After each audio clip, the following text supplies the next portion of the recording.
Hey guys, welcome back to Man the Helm. If you guys are new to the channel, make sure you hit that subscribe button, bell icon, like, comment, all that good stuff. You guys know what to do. So for 2023, I'm going to really hit YouTube pretty hard. And one of the ways I'm going to do that is exactly what you're seeing right now. I'm going to do some video podcasting and see how that works. So if you guys are into this sort of content, let me know. Comment down below. Tell me you love it. Tell me you hate it. I just want to know what you guys want to see. If you want to see more of this, I'll keep doing it. If not, no biggie. But enough of this. First returning guest of the new year, Mr. Blake Wyland. So let's get into it.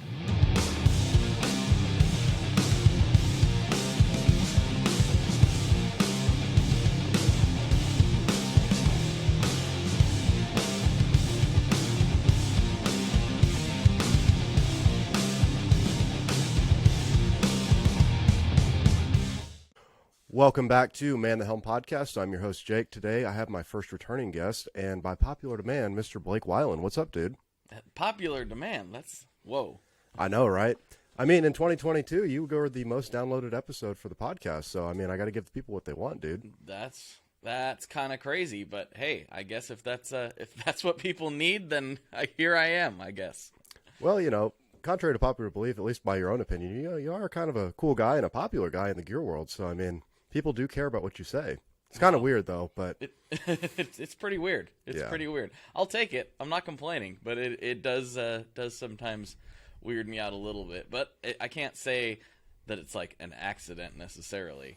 I have been working on it a long time, so, I guess I should just accept it at some point.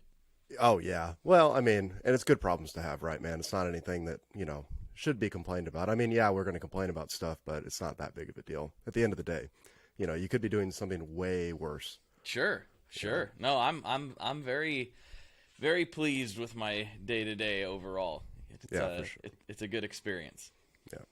So I kind of wanted to do like I know you kind of already did some stuff like this, but I kind of wanted to do a quick overview of kind of like maybe what you accomplished in 2022, and then kind of push our way forward into what you're thinking for this year, and that can maybe go off that conversation after we kind of do some stuff like that. Sure. I guess one question I should have asked before this comes out with that in mind is, do you know roughly when this is coming out? Because I may be able to say some things that might have to modulate what I'm saying there depending on when this is going to come out. It's totally fine. So this will be out this Friday. So if you guys are listening to this right now, it will be out. What is this Friday? Oh, good podcasting right here. Checking the phone to see the dates. I've done it so many times. The 6th of January. Okay, all right. Well, I'll have to be a little bit more guarded with some of it, but okay. But yeah.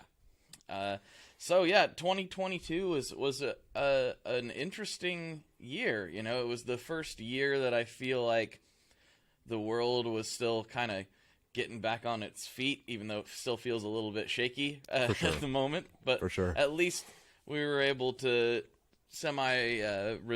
resume some sense of normalcy, whatever that means anymore. Right.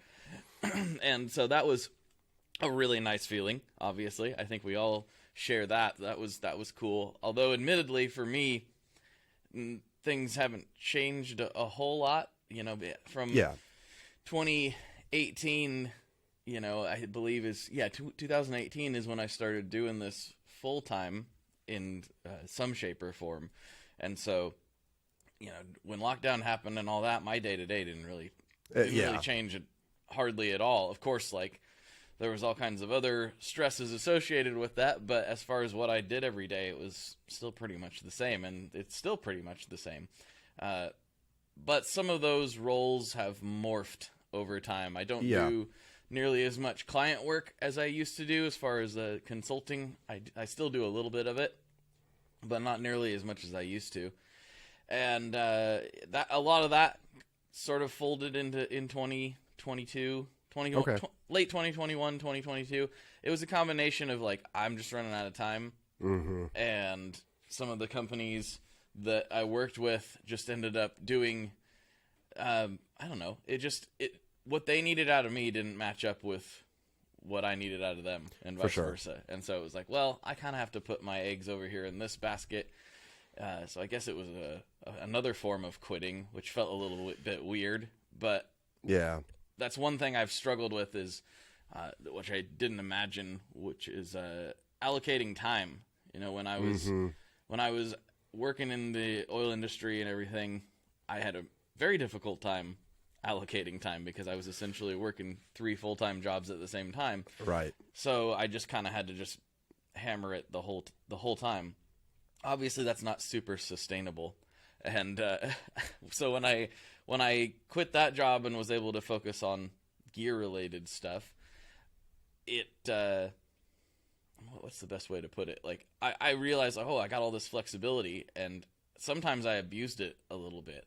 For sure, yeah. Because I wasn't sure what to do with it. I was used to, like, you have to be here now until now, and then you have to do this, and all of a sudden I could do whatever I wanted, and it was a bit challenging to get that on some form of schedule for me, because I'm a very scattered, like, you know, artist type person. Right. So it was difficult. So that's actually really gotten better in the last few years. You know, Nice. as soon as I commit to something, whoop, calendar, put on the calendar, 2 reminders. Like, I very rarely drop the ball on any of that stuff anymore, because I've made systems to where that's very difficult for that to happen. Yeah. That's been a big improvement, just being more organized, better focused on that stuff. Even though I don't like it, that's the part of the job that I don't like, but it's just, you end up shooting yourself in the foot if you're not, you know. Yeah. I'm continuing to try to get better on that. And that's been a big stress relief, actually. It's like, okay, just spend the 30 minutes to get your receipts in order, and you'll save yourself 3 weeks of work at the end of the year. Yeah. Type of thing. So doing all that, it's like stuff that I know intuitively, but actually implementing that stuff, Yeah. instead of just being the scattershot, shoot it from the hip person, has been a big change in the last 2 years that people probably wouldn't see from the outside. Well, no, yeah. Well, I'm sorry. Go ahead. Yeah, so I mean that's I'm just trying to give people the things that aren't quite as obvious, I suppose. Yeah. Well, I think it's one of those things too. It's like when you think about taking that leap like you did in 2018 of quitting your full-time job and going, you know, full-time into this world, you know, there's a lot of things that you kind of had to learn on the fly. And I think it's really important to give those lessons to people that are thinking about doing that. That way they don't make the same mistakes that you did. You know, they're still going to make mistakes, obviously, but to help try to mitigate that and navigate this weird world. Because like you said, I'm a pretty schedule-oriented guy too. You know, it's like I like to know how long I'm going to be here, what I'm doing, and all this. But, you know, when you have stuff in the music industry or stuff in social media, it's like, well, it's really on you to get it done. And if you don't hold yourself accountable to a schedule, you probably aren't going to be as successful as you could be at it. You know what I mean? Right. Well, and with podcasting, it's interesting too, because sometimes you get into it with a guest and you're like, I don't really want to wrap this up yet. So I've made a point to, on recording days, I make sure I have plenty of cushion around that and block it out. And then if you get done early, then that's fine. You can move on and flex your day around that. But I always try to put specifically afterwards. So I always book extra time afterwards if I can. If I can't, then I can't. But in general, I try to, because it's very rare for me to be like, hey, you want to do a podcast tomorrow? Although that does happen sometimes. Well, yeah. So usually I know a week in advance, and I try to give myself enough cushion that doesn't really matter that much. Yeah, and especially too with some of the more higher profile people that you've been talking to here lately, it's like there's not much wiggle room on their end. It's like this is when it has to happen, you know. Because I'm doing another one right after it. Oh, okay, yeah, exactly. You know, and it's really that's the only stress that I've kind of encountered in 2022. Is like not that I've talked to anybody like super high profile, but at the same time, it's like I don't want to waste anybody's time. That's really the stressful part to me. It's like I want to make sure everything's good, and the few times I've had to cancel, it's just like it just hurts me so bad. I'm so upset with myself but it's not something that should upset me because it's just out of my control. You know what I mean? It's not like I'm just like, I don't feel like it today. Hey, reschedule.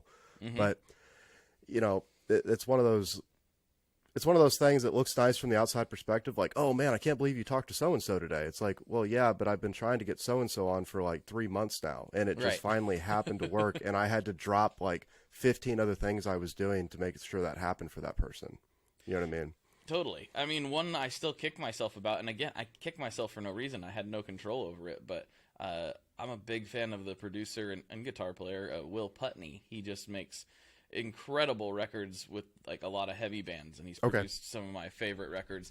The one I listen to the most consistently would be Knocked Loose, a different shade of blue, and the guitars are just incredible sounding. I was so excited to talk to him. I had him on the horn. We were all scheduled. Everything was gravy, and I woke up just so sick. Yeah. I was just like barfing. Like I can't. Like even if I was just like kind of not feeling good, I could get through this. But I literally don't know. Like I'll just be standing there like, am I gonna puke? Am I gonna puke? Right. Like you know, there was just no way that I could record a podcast that way, and I had to cancel. And it's never, the opportunity hasn't really presented itself again. You know, and so I understand what you mean about kicking yourself, like, oh man, I wish I hadn't done that, but like, what was I gonna do? I didn't wake up and decide to be sick. Yeah. So Well, and the cool thing about the people that work in this world, you know, most people are very understanding, and they understand you got stuff going on too, just like they do, you know, and stuff happens. It is what it is, you know. If they can make it work again, they will. If not, it kind of just is one of those is what it is situations. You know what I mean? Yeah. But the good thing is, though, when you talk to people and, you know, you start to interact on, you know, DM them or emails or whatever, it's like, at least you're on their radar. So maybe when they have time in the future, they might hit you back up again, or, you know, have time available to speak to you again. I mean, you never know how it's going to go. Sure. So. Sure. And then, you know, you can always reach back out at some point. I like to give a little space if that does happen, For sure. just because, you know, I don't want to waste their time. I don't want them to perceive that I'm wasting their time either, you know. So if it took a few months to get them, I might give them a few months before I hit them back up. But that's just a personal thing. That's not a hard and fast rule that anybody has to follow. Yeah, I try not to spam anybody. You know what I mean? I try not to, you know, hit them up every day and be like, hey, what are you doing? Hey, we need to do this. Hey, I'd like to have you on this day. Are you free this day? Oh, no? Okay. You know, I just, like you said, give it a week or two. You know, most of the people that you're DMing are usually a lot busier than yourself, at least in my perspective. You know what I mean? They have more obligations that they have to do just besides being on a podcast, you know? But, yeah, it's just, I've never noticed everybody that I've messaged always gets back to you, you know, and they might not say, yes, I'm down, but they at least respond back, you know, which is a cool thing, you know? Yeah. Yeah, that's one thing that I feel, again, I don't really have a lot of control over it, but I feel a little bit bad about. I always have prided myself on responding to everybody pretty much everywhere on every platform all the time, and that's just gotten to a point where it's not feasible, and I feel bad about that. I feel like, oh, I should be able to get back to everybody every time, but the unfortunate reality is, like, if you send me a meme, I'll probably like it, and I'll probably appreciate that you did it, but there's a good chance I'm not going to be able to respond to it, even if I see it, which sounds ridiculous. Well, you see it, you're already there, but it's like, no, you don't understand. You're the 47th one that I have in here. And again, good problem to have, and I really appreciate that anybody even thinks of me to send me a meme, but that accessibility that I've always prided myself on, it just has to slow down at some point, because otherwise I miss the emails about potential sponsors or dealers that want to, you know, carry the product or insert whatever here. And I hate to say it, but that stuff has to take precedent over the funny video. So for sure, it just does. Well, I mean, at the end of the day, dude, you're running a business, man, and I mean, it's great to interact with your fans as much as humanly possible. But you're, like you just said, you're getting to that point where, you know, I can't imagine, you know, you opening up any social media platform right now, and it's probably just blown up, you know, with everything, you know. So it's almost to the point where it's not manageable anymore, is what it sounds like, to be able to respond. Right. Yeah, and I'm also not in a position where I can like hire somebody to do it for me. Exactly. Yeah. So, and also that would be weird. I don't really want somebody responding on my behalf as me, although I do know people that have people that do that. For sure. Yeah. And I understand it, but it's also real weird. Mm-hmm. So I want all of my interactions to be genuine, or I'd kind of rather not have them. For sure. Yeah. You get this weird, and I know we kind of talked about this last time you were on, but like, it almost feels like sometimes if you don't respond quick enough to people, they get pissed, because it's like they have some weird, like, almost like interpersonal relationship going on that you're not aware of. I think with what you and I both do, it's a weird thing, and I've talked about this on the podcast before, and then subsequently got messages about it. Mm-hmm. In that, like, you spend so many hours listening to somebody. Yeah. You know them, and you know at least how they present themselves, and if it's a stream of consciousness conversation type thing, you do know them fairly well. For sure. Probably better than many people they interact with on a day-to-day basis. But they don't know you. Yeah. And that's the weird part. And I have those, they call it a parasocial relationship. I have that with some of my favorite podcasters. I feel like I know who they are. Yeah. I know them. I've listened to them talk for hundreds of hours. How would I not know who they are? And I have to remind myself sometimes, because I'll be like, oh yeah, this guy, and like using, oh, Marcus said this on the, like, Marcus doesn't know idea who I am. Right. He never will. Right. He's not my friend, even though it feels like that. That's the magic of podcasting, because it does feel like you're a bit of a fly on the wall. And I think that's where a lot of the power lies as well. I hope some people have a slightly difficult time separating that. For sure. And sometimes it can get a little bit strange. Yeah. But I've also had people be like, reach out and say, wow, you saying that made me realize I was doing that to you. Yeah. Yeah. And then I went, well, I hope that didn't hurt your feelings. Right. But the truth is we've never met before. Yeah. So. Well, and I think one of the really good ways you mitigate that is, by having the Tomod Facebook group, you have a community there. You know what I mean? It's like people can interact not only with you on that group, but they can interact with everybody else that likes the podcast and likes what you do on social media. You know what I mean? Mm-hmm. I think if you didn't have that, you probably would have a little more of that weird trying to hit you up more people, just on an individual basis. Because at least there, it's like you're part of a community. You're part of something that, other people that feel the same way, that have listened to hours and hours, countless hours of your podcast, they can come and interact together, and you're on there all the time, man. I see you liking everything. I see you, posting everything or commenting on most things, you know what I mean? So you still get that sort of connection with your favorite creator, so to speak, if you're on a group like that. Well, and that was part of the goal with the group in the first place. And so that's one of the things where I'm like, if I'm going to have it, if it's going to exist, why would I not participate in it myself? Yeah, absolutely. I don't really like Facebook. Yeah.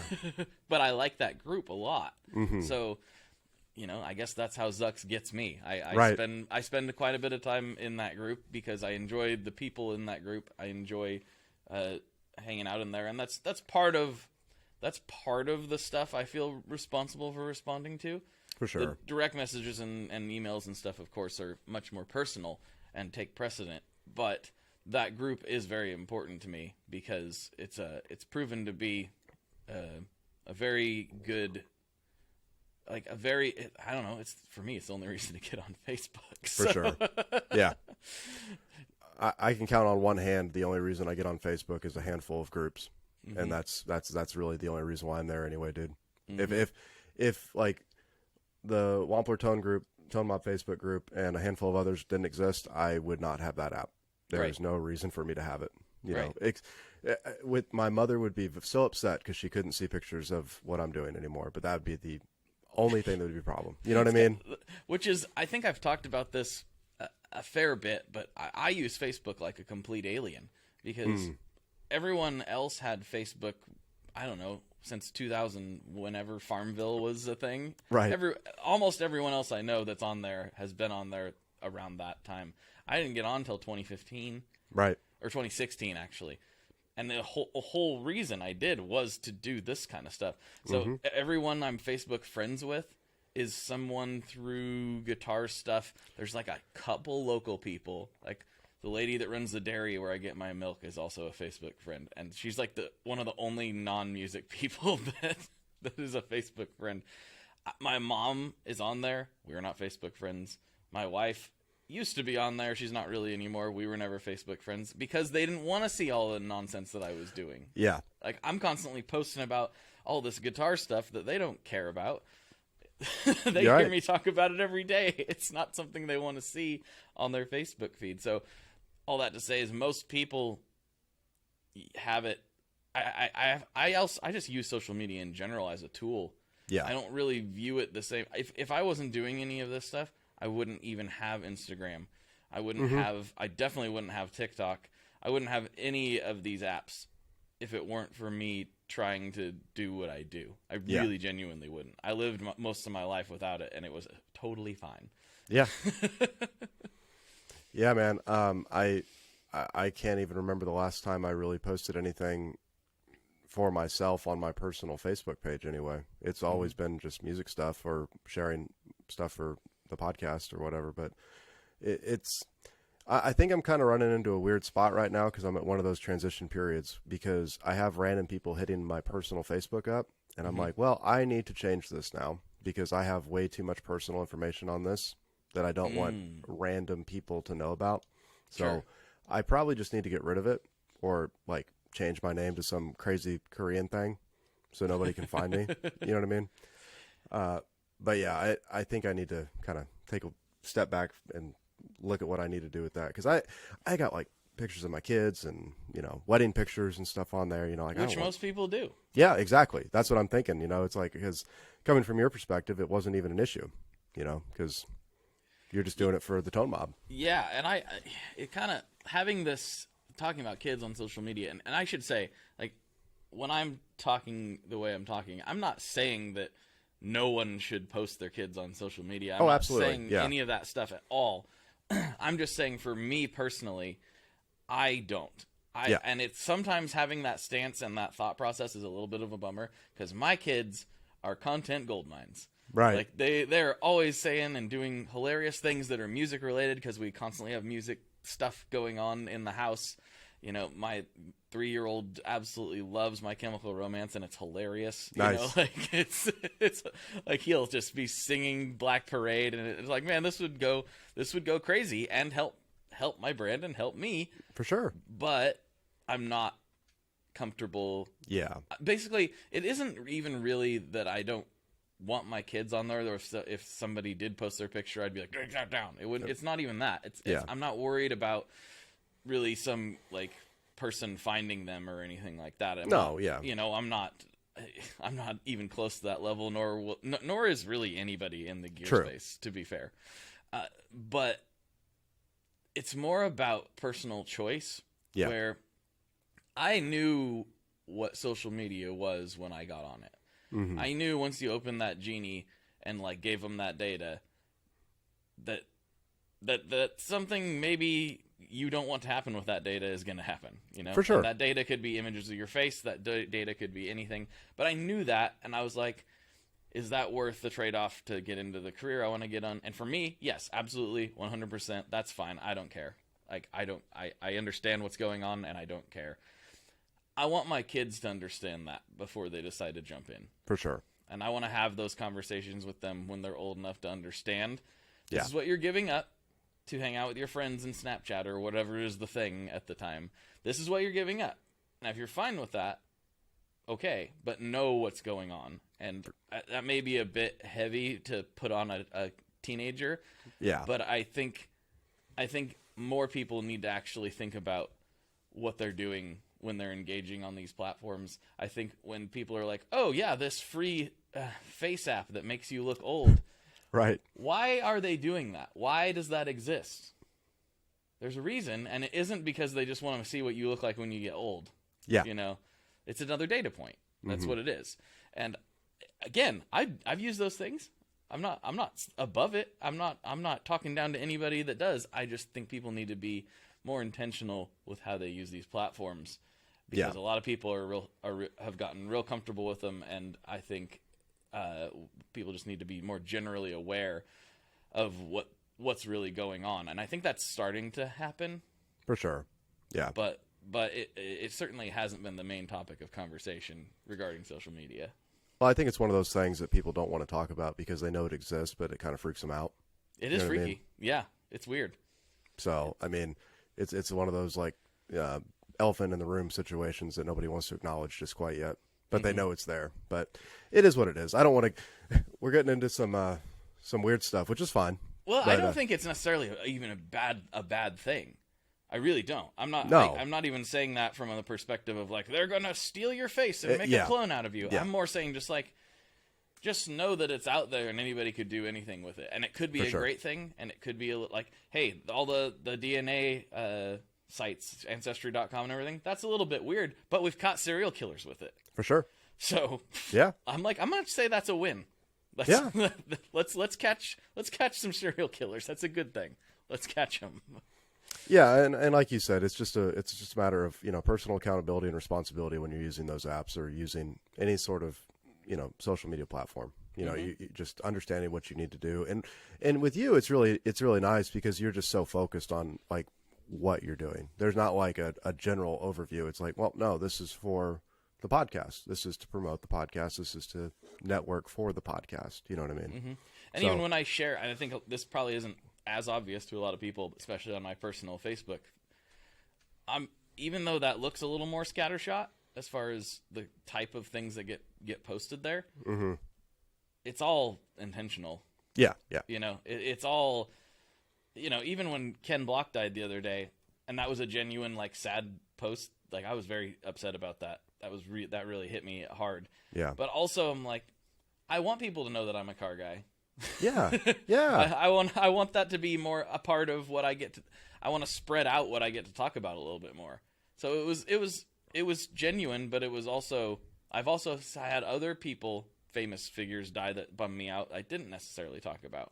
Yeah. So that was like, yes, this bummed me out, but yes, we just talked about cars on the most recent podcast. Right. And so it all fits together. Yeah. It's still, it sounds like I'm like this weird calculating person over here, but I just try to be intentional with what I'm doing as much as possible, even though it may not look that way.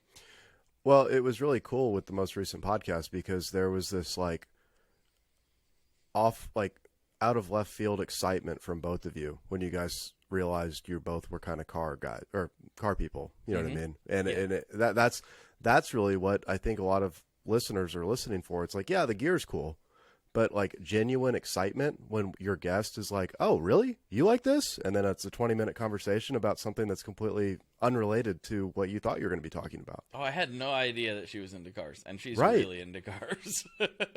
So that was really fun. Yeah, dude. And that's one of those things that's why I like the free form, long form conversations too, because I mean, you never know where it's going to go. You never know what you're going to find out about somebody. And then, you get to have a crazy conversation that is really enthusiastic towards each other, So yeah, that's what's funny is even people that have come on that have listened, oftentimes the response is, well, I didn't know we were going to talk about all that. I'm like, well, I just kind of talk about whatever comes up. Right. And, some people are like, do I need to prepare? I'm like, nope. No. Like, we're just going for it. And some people, I've explained that to people off the podcast, just in general conversation. They're like, oh, don't you do a bunch of research and things beforehand? I'm like, enough. Some.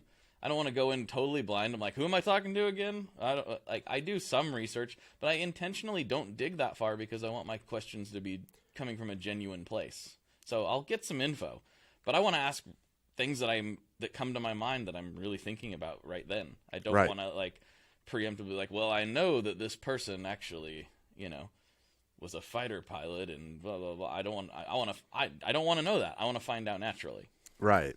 Well, and I think it's cool too in the gear space because a good example for me, dude, when I was talking to Austin from Runway Audio, he started getting into the nitty gritty about cables and stuff. And he started saying, the pico parrots were foot and all this other. I'm like, whoa, hold up. I have no clue what you're talking about. So forgive my ignorance, but can you explain that to me? Because I genuinely had no idea. Right. And I know for a fact that there are people listening that have no idea either. Right. Exactly. And they can't ask the question. So I'll be ignorant. I don't care. If I don't know it, I'm not going to be ashamed about it or anything. But now I'm hopefully giving knowledge to people that wouldn't know what that was and why those cables are quote unquote better in perspective to your personal, whatever you want to think. I personally think they are, but why they are better than the normal stuff off the market, off the shelf at your local guitar store. You know what I mean? So I can tell you why Runway Audio cables are better because I've lugged them all over the country for the last year and a half in a backpack, and not one has failed on me. So I can tell you that much. Like, I've never abused a cable the way I've abused. I'm not like swinging it around or anything, but I'm I'm really taking these basically on mini tours constantly, and they've held up beautifully. So thanks, Austin. Yeah, dude. Like, I'm not doing it as much as I was, but man, I was gigging so much just doing cover gig stuff. Mm-hmm. And I cannot tell you how many times I had to replace just a shoddy patch cable or instrument cable or something like that. It's the same thing. So this isn't a sponsored runway thing, I promise. I'm just, it's a, No, I didn't know we were talking they about were this. really awesome. When I was gigging with those, I was never worried about plugging in to the board or out to the amp or anything. I knew it was going to work. Mm-hmm. You know, it's awesome. So thanks, Austin, for me too, man. Yeah, They're great stuff. I'm almost standing on one right now. It's right down here. You probably could stand on it. It would be just fine, probably. Okay, I have stood on it before. By mistake. Well, since we're on the gear thing, dude, I have to tell you, man, you guys, I know I've talked about it online, but dude, the orbiters from Stringjoy are freaking phenomenal. Well, thanks, dude. I don't know, man. Like, it was one of those, like, when I first played Stringjoy stuff, I was like, oh yeah, I see what this is about. This is cool. But then when the orbiters came out, I was just like, oh. And now they're still on the same set I had for like 3 or 4, almost a month now, and they still sound great. You know, granted, I'm not gigging as much as I was, but man, you guys just killed it with that. And also getting into Sweetwater here recently, man, like that is so freaking awesome. I am so happy for you guys, man. Thank you so much. Yeah, I mean, the orbiters were, they didn't take as long as the Foxwoods because we took what we learned from the Foxwoods and applied it there. But they took a while to get dialed into where we were really happy with them. And it's kind of funny. Both the Foxwoods and the orbiters we all love. Mm-hmm. We're really happy with how they came out. But they're probably our most polarizing strings. Oh, I believe it. They're very bright out of the package. And some people can't even, like, yes, they do last a while, like a good bit longer than uncoated strings, but they do mellow out a little bit. Like sometimes we're like, dude, give it a couple hours. Like, just come back in a couple hours. We've gotten some emails like, put these on, so bright, I absolutely hate them. And it's like, I understand what you're saying, because there was a string manufacturer that makes a string that uses a mineral that has questionable sources. Gotcha. Let's put it that way. Yeah. Questionable sources as far as the ethics around its harvesting. Anyway, I hate those. I hated those before I knew that they were problematic in that way. I put them on, or my friend Jess put them on a Strat. And he's like, these are the worst strings I've ever played. I was like, they can't be that bad. And this was way before I knew anything about strings. I went in and played them. We let them sit for a day. They're terrible. I know some people love them. I can't stand those. Anyway, the point being is, I get that initial hate for a string. Yeah, for sure. So I can understand somebody puts those orbiters on a Stratocaster or a Tele and being like, ooh, those are really harsh. But I would implore them to, like, just give it a little while. And I think they'll settle in, and then they should stay at that level for a bit. So it's been interesting to see both those releases that we were really stoked on have people that, like yourself, really, really love them, but some people really, really don't. And we don't really have that with the signatures. The signatures, it's pretty like, yeah, these are cool. We like these. Yeah. Because they're very much more like what people are accustomed to. Whereas these are starting to stretch the limits of guitar string sound, and some people like that and some people don't. So that's to be expected. Yeah, and I think it's cool to have that. Yeah, I mean, you guys have, you know, the core line with the signatures, and then you're branching off to the coded stuff, which is really cool. And I will say, I did have that interaction with. I threw them on a Les Paul, and it was great, right out of the package.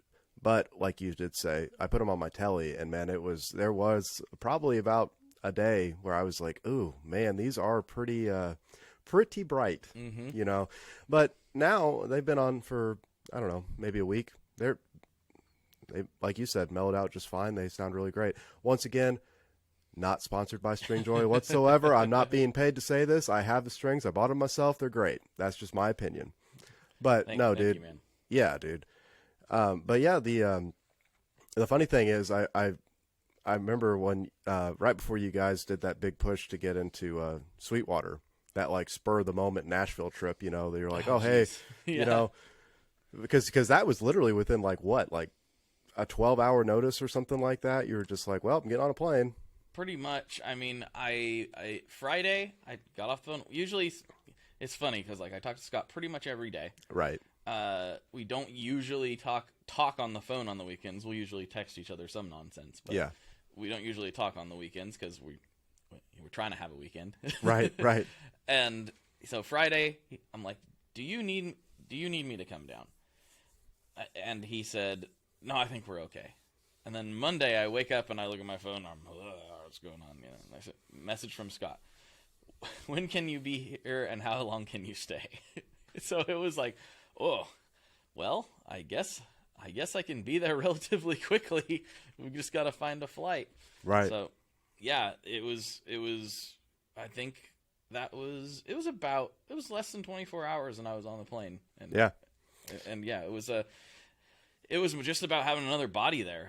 It didn't really matter who it was. It was just, we can get Blake here relatively affordably versus, hiring a temp or something.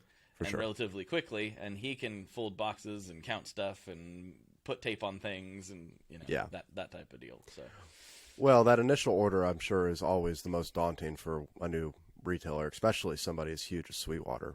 You know what I mean? It's very important to get it right. And with our type of product, there are so many places for something to go wrong. Yeah. And when they order a big volume like that, there's more places for it to go wrong. And with somebody like Sweetwater, who, much like ourselves, we actually model a lot of our customer service, stuff off of, like, how do they treat their customers? Excellently. How do we want to treat our customers? Excellently. So we've taken a lot of cues from them over the years. So for a company like them who prides themselves on customer service and as much as we do, we had to make sure everything was dead on the money. Because I'm not gonna lie, like, there's been times where it's like, oh man, we sent that guy the wrong D string. We gotta email him and get ahead of this, type. Very, very rare, but when you're shipping thousands of sets, it does happen. Yeah. And so with Sweetwater, we were like, this cannot happen. Not on the first order, not ever, preferably, but definitely not on the first order. Well, and the first order is always the biggest with a retailer because they got to stock up, and then everything else just kind of it's substantial, but it's just topping the tank off. Right. Yeah. So yeah, it was wild to see. It was a big effort. The first Domino. We contacted them 2 years before that. Yeah. And kind of got a thanks but no thanks from the person that was there at the time. I don't think they really spent any time looking at it. They just know that some guy named Blake emailed them, and they're like, I don't know, I don't got other things to do. I don't even think that person's there anymore. But it started with GearFest. I was like, I'm going to Sweetwater. Send me a giant box. Right. And so I was able to talk to the media people that were organizing all that and be like, where did these go? I got them to the right place. And what was so weird, this is the weirdest part about it, is once that happened, that really just kicked over the domino. And then they realized, the people in charge of all of that realized, actually the guy, he was like, you ever heard of this brand? And to his, a partner in a different department, he's like, oh yeah, I play them on my bass. And then they started talking around and so many of the sales engineers, oh yeah, I order those. And the whole guitar department that a lot of people don't know this, Sweetwater has a shop that works on and does repairs and all kinds of stuff. It's not just making sure things are set up out the door. They actually have a legit repair shop there. And they said, oh yeah, it's actually a problem for us because there are so many times we get a customer guitar in for a mod or a repair or something, and we have to wait, an extra few days because they tell us they want string joys. The guitar's done, but they didn't tell us till the last minute, and now we got to wait on a shipment from them. So the whole guitar department knew about it. There were so many people along the way that they were already on board, and they're like, oh, I guess we should probably carry this brand, even though they don't take on string brands. No, They really don't. So it was truly an honor that they were willing to give us a crack. Well, and it's got to be one of those pinch me moments too. I mean, that's what I love. It's like those moments never seem to end, and especially this niche environment. You know what I mean? There's always different opportunities that you never know are going to happen. And for like I was really thinking about that the other day. It's like you get a new pedal company that makes some headway. Getting into Sweetwater, it's a challenge, but it's not. It seems feasible. It happens. Yeah. You know what I mean? Mm-hmm. Same with amps. Same with guitars. But strings, dude, I can't imagine how hard of a sell that would have been to just like you said when you emailed that few years ago to Sweetwater. It's like, no, I'm good. Yeah. We got Elixir, Cleartone, Ernie Ball, Diodario, whatever. We're fine. It was the politest way they could have. Whoever this person was, I wish I can't remember their name, but it was the politest way to quickly tell me to pound sand. Basically, right. It was very polite. It was very nice, but it was also like in no uncertain terms, go away. Right. Right. So it was kind of weird to finally see it happen. Yeah. Well, I mean, and now you never know what's going to happen with that. And I think part of that too, like you said with the Gearfest thing, but the people that you're getting like on social media, the people that are artists, on your artist roster, those people are really helping push the brand too, man. Like you guys have some awesome people. For instance, for me, I think one of the first times I heard about Stringjoy was from Stay Metal Ray. I'm almost positive it's when it was. Okay. Mm-hmm. You know what I mean? And I know I've probably heard it before that, but I didn't really pay attention to it because I was like everybody else, dude. I was like, another string company. I'm not worried about it. Right. You know what I mean? But then when you associate that with somebody that you watch on a weekly basis, you know what I mean? Then you're like, oh, well, if he likes them, I might like them. Let's give these I can't talk. Let's give these a try. I was trying to say another word. Words are hard sometimes, man. Yes, they are. I'm sure you know. So what's on the horizon, man, for 2023? I've been seeing you posting a lot more to YouTube, dude, and I've been really digging it. Yeah, that's a long overdue focus for me this year. I've known I've needed to do it for years. I've done it kind of haphazardly for a long time, actually. I just have not ever been consistent. The last big push I did was 2020. Yeah, it was 2020. And I was going to try to do 30 videos in 30 days during the month of, I think it was November. I remember that. And it was going all right. I think I got to like 12 or 14 or something. It was terrible, but I was like, I can do this. Like I can do this. This is gonna happen. And I don't know if people realize this. I was making them, posting.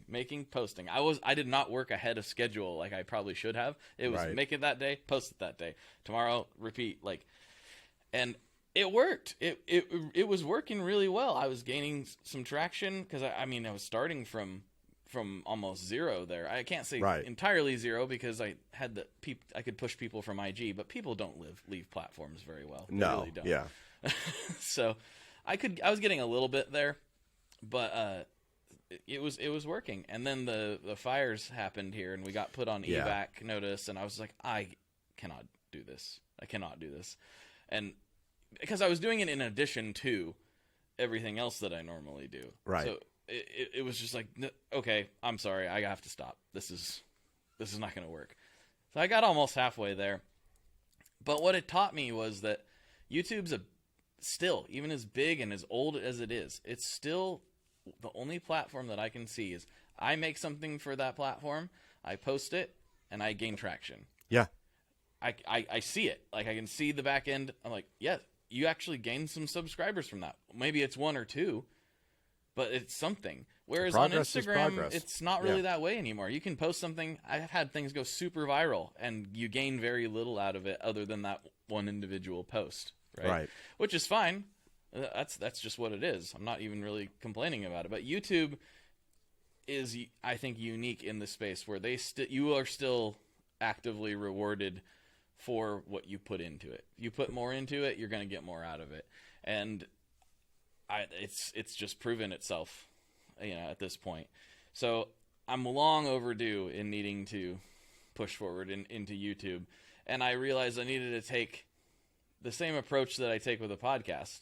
Like, just make stuff that you kind of want to make. Don't worry about, like, yeah, you want to think about things that'll maybe go viral. You want to think about things that'll maybe, spread out and hit the algorithm, right? But in general, try to make things that you find interesting to make. Right. And that'll be enough, I think. And it'll also keep you consistent. And so that's the approach I've been trying to take. I'm trying to post the goal for 2023, and I'm sure this won't be 100%, but is one podcast video a week. So I have a lot of those already backlogged. I just haven't got them edited together yet. Nice. But try to get one podcast video a week and one non-podcast video, like one kind of shorter form, either pedal demo or, hey, here's how I use, this kind of delay, or I'm going to light this pedal on fire, whatever it is. Right. So that's the goal for that's a big goal for 2023, is to be more consistent on YouTube, and I think it'll pay off. Oh yeah. Yeah, man. 12 months, dude. If you really like push yourself and you're consistent at it, man, like I've, at least from what I've seen, and I don't know how it is in, between last year and this coming year, but the people that put in that like 12 to 18 months of like really hard grinding on YouTube, after that, it really starts to snowball, man. And it just, it grows exponentially. Well, not exponentially, but compared to, we're talking about toys for guitar players, or, right. Exponentially in that space. You know what I mean? Sure. So, well, and some of it is also like getting your reps in. Like, I'm getting more camera stuff and more camera gear, and a few different cameras here and there, and I'm like, oh, I'm learning how to do this, so it doesn't take forever. It still takes forever, but it takes a little bit less time than it used to. And learning the programs. Like, okay, I can just do these hotkeys and like, I didn't know how to do any of that before, and I still have so much to learn. So it's gotten to where it's not so daunting. Yeah. Like, once you do it a few times consistently and you get used to pressing that button, it gets a lot less weird. Yeah. I used to, in the early days of Instagram, when I was first posting stuff, I did not post myself at all. Yeah. Mm-hmm. Like, I just didn't. I was like weirded out by it. I was like, who wants to see me? They just want to see the pedal. And I did it enough times that it got less weird. Now it feels normal to post a video of myself, and I'm not cringing at it the way I used to. I mean, if I hear a wall of sound and I don't see you headbanging, man, I'm not gonna want to watch it. You know what I mean? Enough. I got to see it, dude. You got to see the shred shed. Got to see the, the awesome whatever fuzz delay into whatever you're doing, man. And I gotta see you jamming on it too, because I can see it on your face. How much you're enjoying that like specific interaction with that piece of gear. Mm-hmm. You know what I mean? Yeah. And that's what I think is really important. It's not the gear itself. Like, yeah, you can go watch a million other demos where it's just a pedal on a table. You know what I mean? Mm-hmm. And this is what this knob does, and this is what this knob does. But with you, it's like, I wonder what happens if I take this delay and I throw it into front of this fuzz and follow that with, an 8-string, sludge riff. You know what I mean? And it's like, oh, okay. Yeah, I'm interested now. I want to know what that sounds like. Right. Like, I don't know what it's going to sound like. Let's find out. Let's find out together. It might sound bad. Yeah. Like, sometimes it sounds bad, and that's fine too. I'm just like, what does it sound like? Mm-hmm. There's no wrong way to approach these things. The only way what works and what doesn't is to try it. That's all. You're not going to hurt anything. Right. Well, I'm really kind of at this weird crossroads in pedals, right? Because I have so many dirt pedals, just from gigging, playing cover gigs. I had to have a variety of dirt for specific songs and stuff like that. And now I'm starting to realize that's all I have. Yeah. And I'm like, oh, fair. Okay. I need to get some stuff that doesn't make sense to me, that I can just start turning knobs again, and like kind of having like that childhood moment again of where it's like, I don't know what this pedal does. I got a DoD grunge. I don't know what this is. Let's just twist some knobs and see what everything's going to do. But yeah, man, I'm trying to find the world of the weird. So I've been definitely perusing what you guys are posting a lot in the Tone Mob Facebook group, on your Instagram, trying to find stuff that I think I kind of want to not like just dive head first, just kind of dip the toes in the water. so to Sure. speak. You know what I mean? I don't want to go too crazy. I don't need like a microcosm or anything just yet. Oh, you do. I do, but you know, I'm not sure what I would do with that, which is probably the best thing to do. Actually, you know what? That's what I'm going to do. That's the thing. I wasn't sure what I was going to do with it either. Yeah. But then once I got it, I was like, Right. well, I didn't know that was going to happen. This is so fun. So and the microcosm's interesting because, yeah, you can learn it and you can get your head around it, but it does so many things. You will always find something like, whoa, well, that jumped out of nowhere. That was cool. You'll always find new things with that pedal. It's really, really awesome. The LVX, same thing. Yeah. You always find something else that thing can do that you didn't know it could do. Yeah.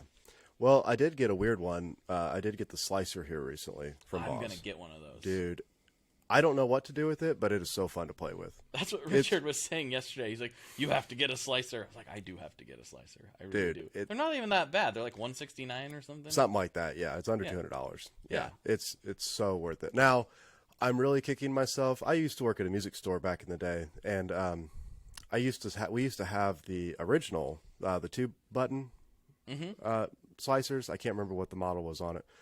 I should have gotten one of those because I remember they were flying through there for cheap back in the day, you know, and it's just one of those, like, kick me moments again. Like, oh, dude, you should have had the hindsight.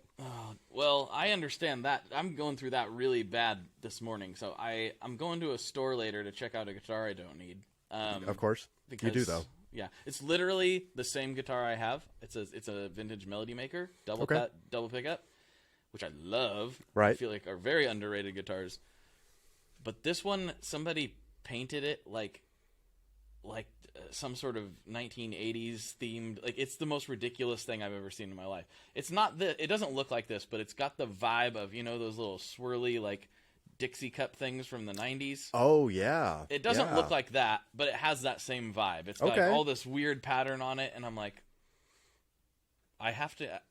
It's at Thunder Road Guitars here in Portland. I was like, I have to at least go look at that. Right. I emailed Will. It's like, I don't need this. It's literally the same guitar I have, but I have to come look at it. And I'm going to bring a couple things.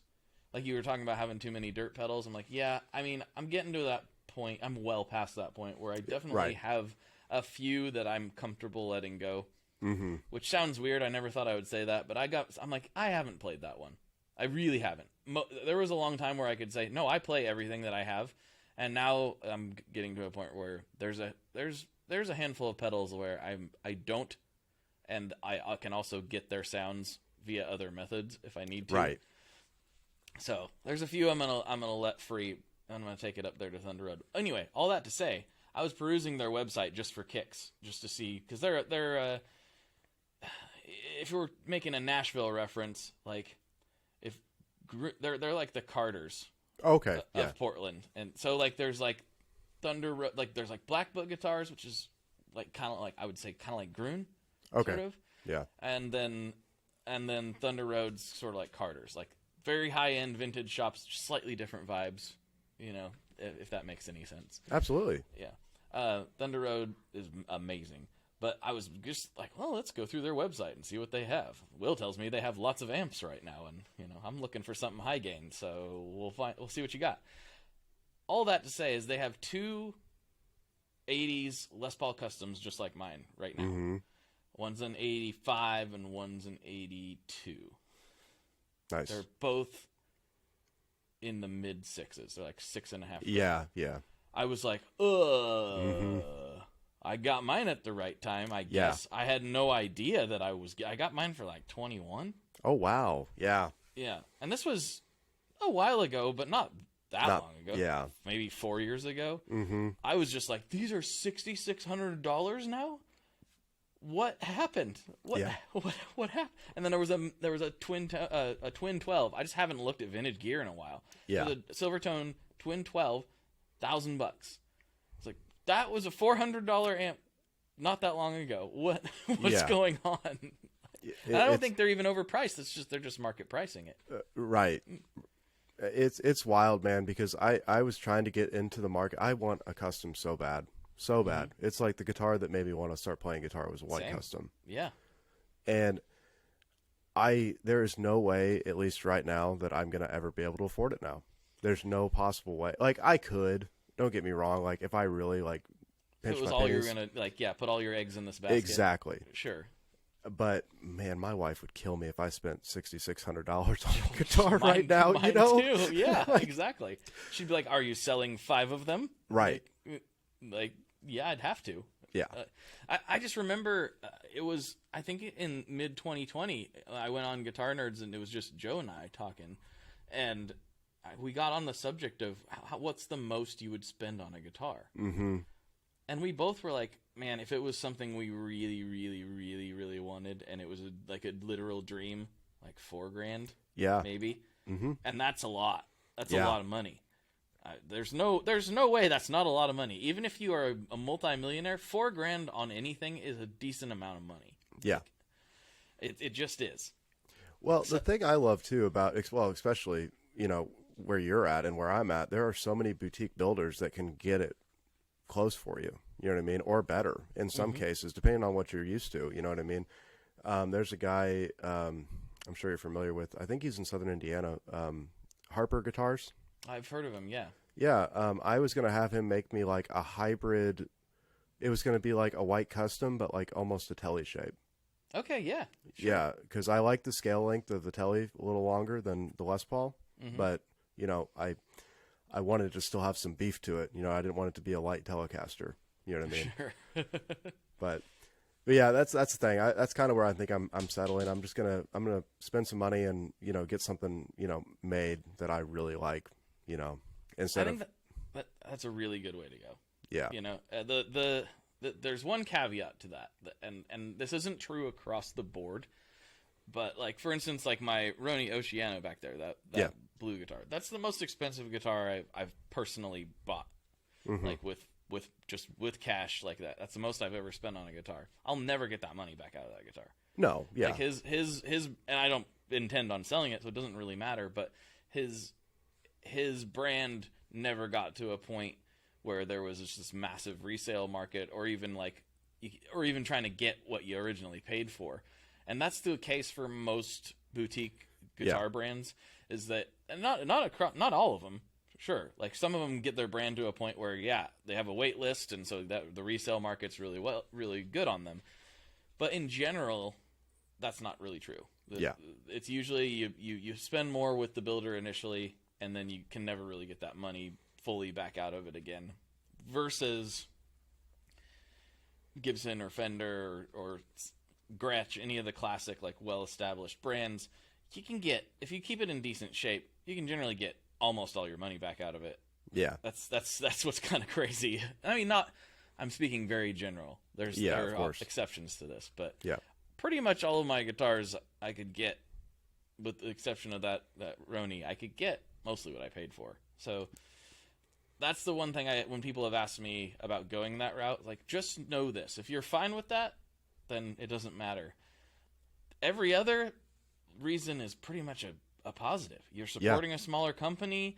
You're going to get exactly what you want, you know, to your exact specs. And if you trust the builder, it's probably going to be a really, really, really nice guitar. So, I mean, I love supporting small builders. I got one on order that should probably be here before the end of the month. So nice. Yeah. Well, that's the biggest thing for me, man. It's like, yeah, I can go to a guitar store or I can go, you know, look online, or I'd rather physically have something in my hands. But you know what I mean? If I feel it and it's like, there's always something wrong with the guitar for me. It's like, oh, I wish it didn't have this, or I wish that it felt a little different. Like in this, you know, the neck position's a little too dull for me. But if you do a custom build thing, it's like, yeah, you're not going to have the resale value, but you can literally get into the very nitty gritty of that instrument and get everything you possibly want exactly to your specifications. And I think that's the biggest thing for me. You know, I've been playing for a while, and it's just like, I want something that is mine. You know, I want something that I know everything on it is exactly the way I want. I don't have to modify anything. I don't have to do anything, like, no aftermarket stuff. It's just the way I get it, and it's going to be mine, and that's the way it's going to be forever. You know what I mean? Because I don't know. I think you and I kind of think along the same lines as far as gear goes. I don't ever really buy gear to, like, resell. You know what I mean? I don't. It's not fun to me. Yeah. I understand why people do it. For sure. And I understand some people have, like, flipped their way to their dream guitar. That's super cool too. I just don't. It never really has excited me that much. I'd rather flip things I don't care about. Exactly. Like, I've flipped some Milwaukee tools. I found a good sale at Home Depot. Bought like 6 of these like Dad's Day packs they were selling a few years ago. Nice. And I made a good profit on them, selling them for cheaper than what you could get them at the store. Brand new tools. I didn't care about the drills. I kept all the ones I needed. I sold the rest of them and got free drills and made a little money. I like to flip things I don't care about, I guess is the point. Yeah. Well, and at least in my experience, every time I've sold something, I've immediately needed it within like a month. Yeah. You know? Yes. It's like I get hit up for a gig or do like a session or something, and I'm like, oh my goodness, why did I get rid of this? Great. Here we go. Now I got to go track buy down. another one or rent one or whatever. Right. Yeah. Mm-hmm. You know? So that's kind of been my experience, especially since I've been down here in the Nashville area. It's like I'm not getting rid of anything. I'm just going to hang on to what I got, and I'm just going to, if I need money, I'll figure it out. But it's not going to involve selling gear. Yes, exactly. You know? Like, yep.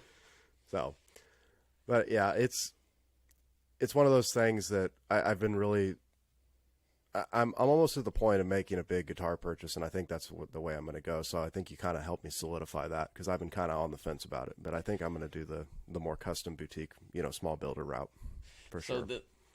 So I've talked about this on the podcast, and I didn't get this trick from, I didn't come up with this. Adam from Satellite is the first person I heard do satellite amps, and I've done it. I'm doing it twice. I've done it once successfully, and the next guitar I have on order, I'm doing it with as well.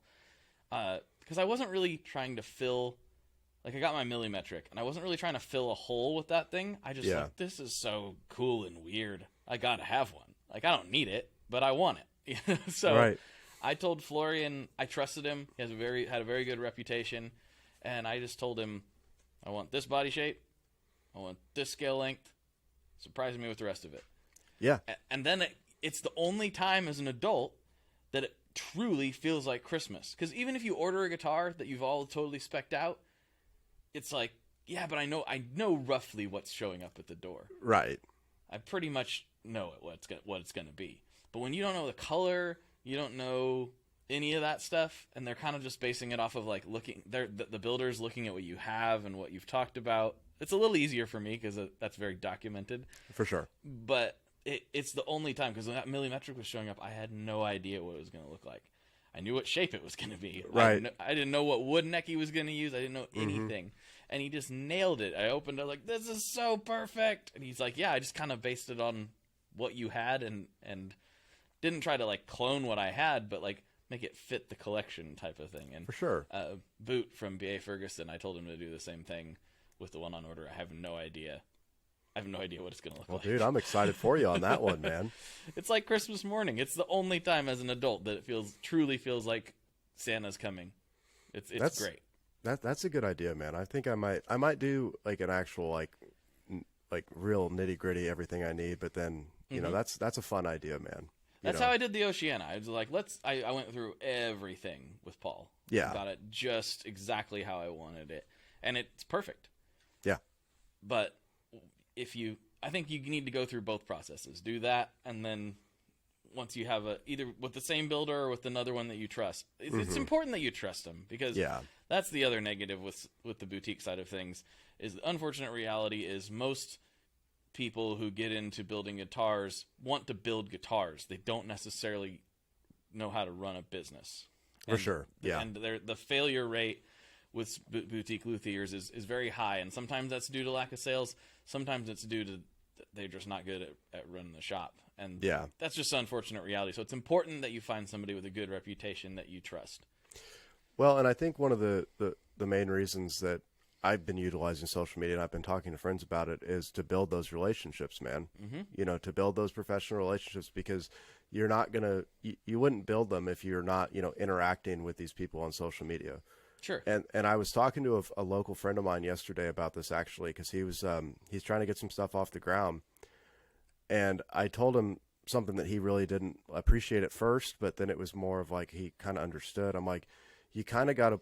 I don't want to say work for free, because you're not making any money anyway off of social media right now. So you essentially are working for free, but you have to support people on top of what you're doing. You can't just say, hey, me, I.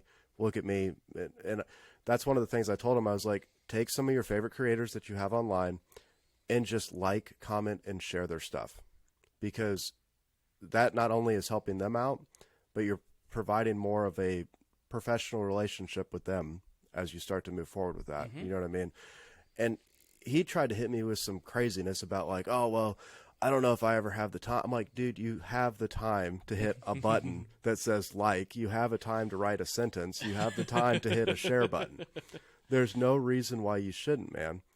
You know, because the way that I've always looked at it, it's like that's the easiest and the freest way to help my favorite content creators. Absolutely. You know, I've never understood what the issue is with, and I love what you've said too in the past. You've talked about like, hey, I think it was on the latest video actually. If you don't want to watch the video, just have it on the playing somewhere. Yeah. You know what I mean? Just, Yeah. if you want to help me out, just have it play somewhere. You know what I mean? It really does help. And same goes for streaming. Like, we know that streaming doesn't pay artists Right. hardly anything at all, which is why with my favorite bands, I try to buy their records and also I've seen some people say, well, I'll never stream. The artists don't get anything out of it. I'm like, I understand what you're saying, but you're missing the bigger picture. Right. If they're willing to put their music on streaming, that means they want you to stream it. They also want you to buy it, or the shirt, or whatever. They also want that. They also want you to come to a show. They want that stuff more. But if it's on streaming, that means they want you to stream it. Right. And something that I've done, and I'm gonna do today, is I'll just set up Apple Music. That's what I use, and I'll just like, all right, I like this band on repeat, and I'll leave. Right. I know that's not what it's designed for. I know that's not like the purpose, but it truly does. It's, you know, you're throwing them a penny here and there, and it requires no effort from you. And the same thing is actually true of YouTube content creators. It's a little less true of podcasters, to be fair. Yeah. But for YouTube, pull up a playlist of your favorite YouTuber, hit play, and leave. You can even turn your monitor off. If you don't want to use the electricity, your computer's probably on anyway. Hardly anybody turns their computer off or their tablet or whatever. Right. Just leave. Like, put it on the playlist and let it roll. That will help them. It really does. And it sounds insane, and most people don't think of it, but it really does. Well, it's the power of just a like and a comment too, man. Like that'll push, you know, that'll show that people are interacting with it, and the algorithm will pick it up and put it to more people. The more people the more people interacting with the post, the more it's going to show. Yeah. There's there's not a coincidence that when you have a viral video, that it goes from like 150, 200 likes to within an hour, thousands. And then another 2 hours, tens of thousands. It's just being pushed out more. You know, it might be a great piece of content, but that's the driving force behind it. The algorithm's like, oh, people like this. Let's show this to more people. All these platforms want to do is keep people on the platform. Exactly. So that they can serve them more ads. That's the whole idea. That's how they make money. I don't see them switching to another model anytime soon. Absolutely not. So the whole idea is to keep you engaged on the app. That doesn't necessarily mean that you have to be actively engaged on the app, you know. Right. to help out your favorite people. And it's as simple as like liking and commenting on their stuff. It really, and if you don't like what your social media feed looks like right now, go find the people, actively go search them out, find the ones that you really like. Like, oh, I haven't seen Stay Metal Ray's posts in a while. My algorithms must be messed up. Go to his feed, like a bunch of his pictures, comment on a bunch of the stuff, and magically it'll start showing up in your feed again. It's right. You can make it kind of do what you want once you understand some of that stuff. Absolutely. Yeah, man. Before we go ahead and wrap this up, I wanted to ask about. So we kind of talked about YouTube for. 2023 is really going to be your main push. And I've been trying to do this thing about, like, I don't know what to call this just yet, but I guess words of wisdom would be a good enough phrase for it. Okay. So, and I like your story. If you haven't listened to the first episode with Blake, guys, you guys need to go back and check it out. We get real deep into his backstory. It pretty much came up from, a working class, father, husband, and then now he's doing what he's doing. So it's a great episode. I really enjoyed it. But that's why I really like your story, man, because you appeal to what everybody's already doing. They're working that 9 to 5, and they're, they might be interested in some gear-related stuff, or it doesn't have to be gear-related stuff, just whatever their passion is. And, if they want to get out of that 9 to 5, I think you have a really good story to kind of help motivate people for that. So with that, maybe some stuff that you've encountered that you can maybe help mitigate some problems that you've had, words of wisdom, whatever we want to call it. I'm not really sure what to call it right now, but I think I get what you're saying. So something I wanted to say when you were referring to your friend who was like, I don't have time to do that. If we're talking about anything involving your smartphone, right? Whatever Right. that is, whether it's liking posts or whether it's making content or whatever it is. I've said this to a lot of people. I've actually said this was a big thing I said to a lot of clients on consulting calls with this, because I'd give them the strategy. I'm like, here's what you need to do. And they would say, I don't have time for that. And sometimes that's true. Sometimes it's like, well, you either need to make time or hire somebody. right. But, if you want to succeed in these areas, this is the strategy. I don't have time for that. And I always say, what are you doing on the toilet? And they're like, what do you mean? Like, you're scrolling through your phone, aren't you? Right. Everybody does it. Every single person with a smartphone scroll, even if they don't have social media, they're on Google looking at some ATV thing or whatever that they're interested in. Yep. You're absorbing somebody else's content. You're there absorbing somebody else's stuff. You could, alternatively, go through and like a bunch of posts. You could think about a funny meme to make. You could do some research on keywords. You could do some research on hashtags. You could actively put that time that you're going to be scrolling through your phone anyway to a better use. So when people say, I don't have time, I'm like, well, you probably have about 15 minutes a day that you're not doing anything productive. I would assume so. More if you really go to look at. When I'm in line at the grocery store, Yep. people see me on my phone. I'm definitely on there. And sometimes I'm doom scrolling, but sometimes, most of the time, I'm not.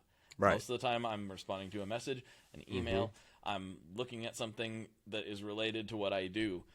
And I think shifting your mindset from consuming content exclusively just to consume content versus how can I use this time to push forward whatever it is I'm trying to do, whether it's content creation, whether that's a guitar store, whether it's a guitar brand, whether that's your barber shop, whatever it is. Right. There are ways you can utilize that time where you're just swiping through things to push yourself a little bit further. And nothing's gonna be big. It's little drops. Yeah. It's a little drop in the bucket every time. And it's gonna take forever to fill that bucket up. But if you never put any drops in, you're never gonna fill the bucket up. That's a really good analogy, man, because you're going to get to that point, though, like you've gotten to and many others have gotten to, where those little drops start to overflow, and next thing you know, you can't respond to every DM or message or comment. Mm-hmm. Yep. And that's really what it is. And once again, I know you really want to do that, but it's just, it gets to that point where you really, when you start to grind out, that you become a little too successful. And now it's nice. It's nice though, because you are in that weird in between, but you keep going on the right trajectory, which I feel like you always are.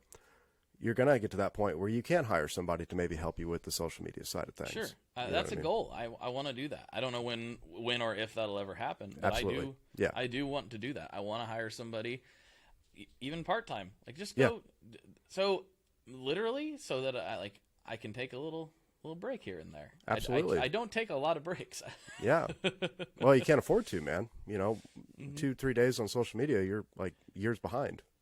Yeah, exactly. And I should say I'm not complaining, because as I've said many times, like I'd rather be figuring out how all this stuff works than hanging upside down covered in oil in an excavator, which is what I used to do. So Absolutely.